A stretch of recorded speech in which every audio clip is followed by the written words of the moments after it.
Divide your portion into 7 or 8, but you don't know what might happen. Diversification is a very crucial step in investing. I'm going to share you why. I'm going to tell you why today. If you don't diversify, it's like putting all your eggs in one basket. If something happens to that basket, you're messed up. So when you don't diversify, you either face being wiped out or high risk. Take 3 people, for instance. Or before we go to that example, there's no one size fits all for diversification because we are different individuals with different goals and different risk tolerance, which is the problem I have with these influencers when they try and purport what you should buy or what they think you should invest in. The only reason that works for some people because based on the law of average, there are some people who would share the same goal as the influencer purporting this strategy. So while others are coming out and saying this is shit, it didn't work for me, there are others defending this idea, and now you think that these gurus hire these people to defend this ideology, but that is false. It's just working based on the law of average.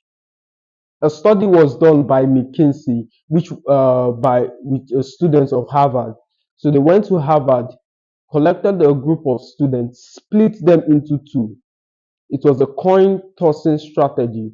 So the idea behind this research was to convince students that there's a strategy you can use in tossing coin, which will give you a desired outcome. So each individuals from the two groups would step up.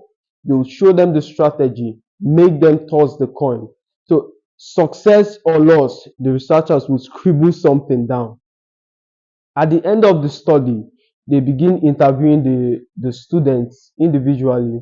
Say, how long do you think it will take you to master this strategy? How long would it take before you become perfect at this strategy? Some said 2 months with intense practice. Some said a day, 2 weeks, 3 weeks.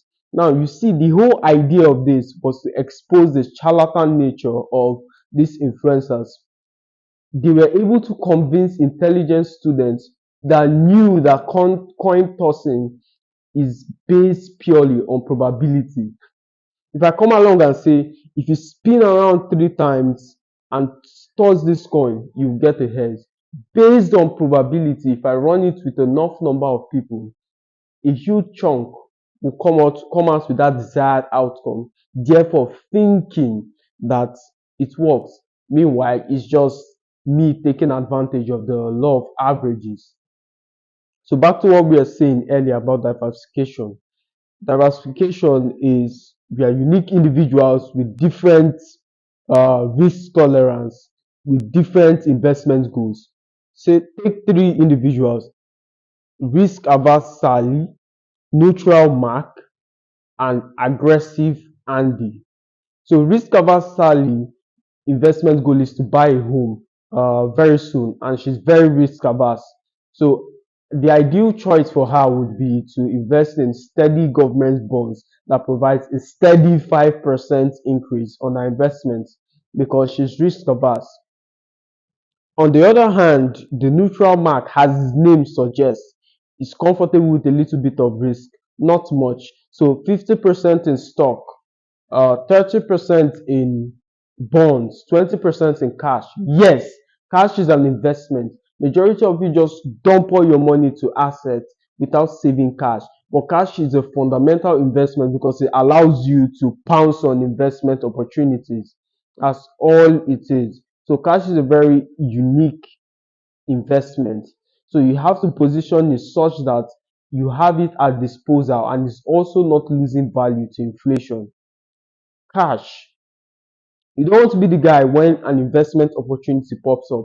You have to sell an asset class to take this investment opportunity, or if it's in the same asset class, you have to sell a position to establish a new position. Chances are excellent that that position you are selling would not be at the most optimal moment to make that sale.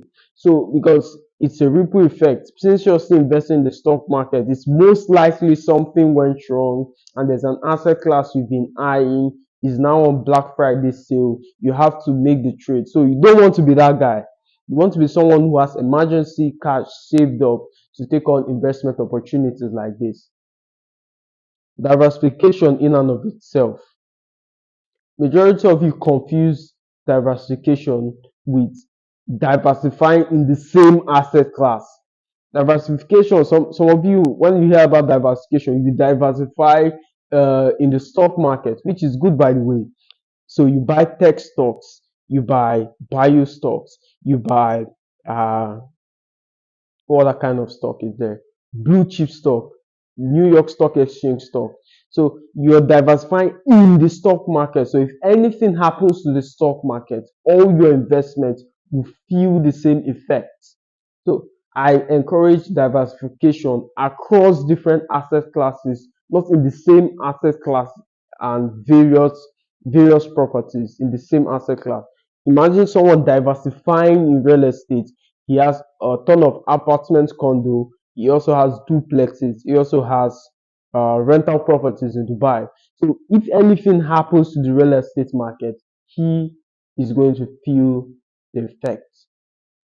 So encourage diversification across all asset classes and in a way that such that it matches your investment goals. Like the various examples I give, we have different risk tolerance, we have different investment goals, and different uh, we have different quality or different needs at the time being. Our needs vary over time, but we have different. It is different.